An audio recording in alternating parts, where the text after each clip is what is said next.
Megyn, thank you so much for speaking with WXIA here in Atlanta and Tegna nationwide about selling girls, which is an investigation that we put our heart and soul into. So thank you for taking the time out to speak with us this morning. Absolutely. And let me tell you, your reporting on this has been gripping and really important and caught our eye.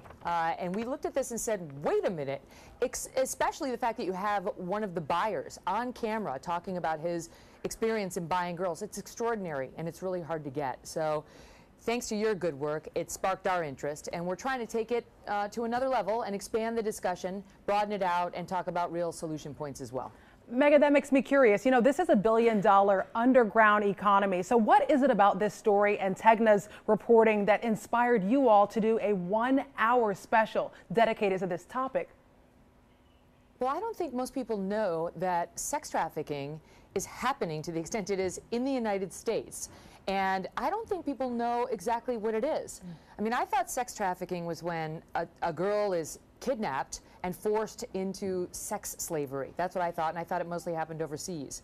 It's wrong. I mean, I feel like alert parents at home. It could be happening to your 11 or 12-year-old, and you might not know it. And so I feel like we need to jump up and down and sound the alarm like you guys started. Yes. To talk about what it actually is. Prostitution is not always voluntary. In fact, in a lot of the cases, it's forced. And the woman is under threat, and she's been controlled, and she's scared within an inch of her life. And how these women find themselves going from normal middle-class family in, cheerleader, honor roll, into in the hotel room having to check for weapons and then go on the bed 8 to 10 times a day against their will is a shocking story that should never happen in America, but it does, and it is.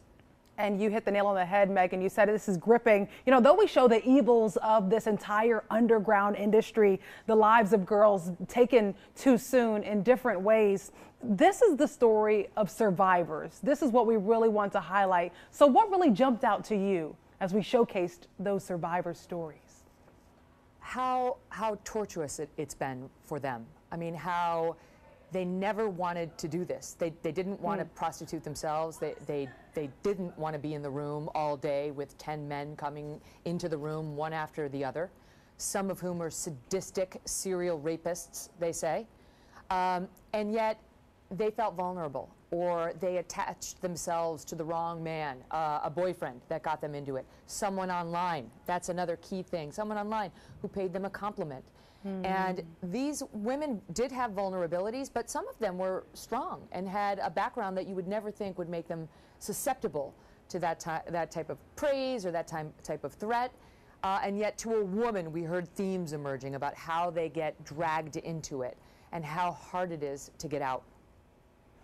Megyn, our Tegna station spent months investigating this. I mean, right here in Atlanta, WXIA spent 8 months digging through court data, police reports, and so many other research that they were able to do. You know, what are you hoping your viewers get out of selling girls and your special tomorrow? I mean, I think Tegna deserves a major hat tip, because just making people care about this takes some effort. Because again, when you hear that term sex trafficking, I think most people think it's somebody else's problem.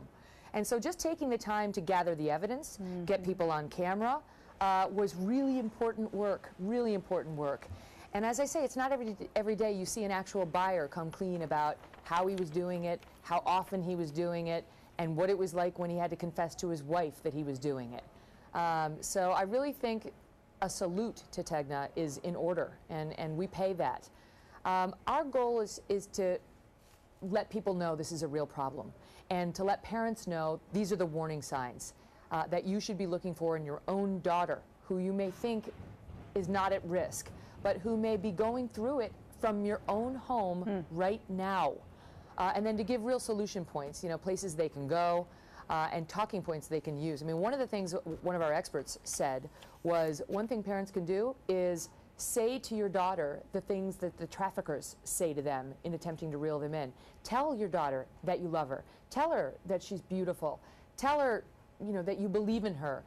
some parents forget to say it, believe it or not, and these traffickers are smart, they're cunning, and so they use the language they know will lure some of these young, more susceptible girls in. But if the parents have already been there, preparing for that moment, it's far tougher for the bad guys.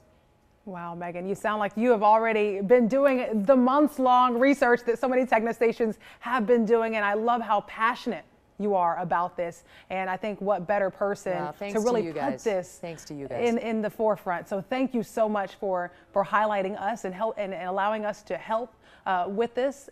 I want you to also know that we're going to be tuned in. We'll be front row for the special, okay? Thank you. It's my honor, truly. Thank you for all your great work. Thanks for speaking with us, Megyn. You have a great rest of your day. You too. Much love.